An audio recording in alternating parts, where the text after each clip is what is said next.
mwingine ni al-Baihaqi al-Imam muhaddith shafi'i ash'ari, na kwa sababu yake yeye basi watu wengi walifitinika, kwa sababu ni imam katika hadithi.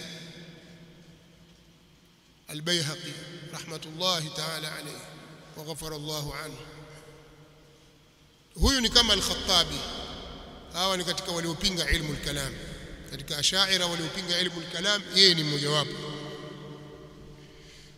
Kwa hiyo watu wengi waliingia katika washaria kwa sababu ya makana ya mtu huyu.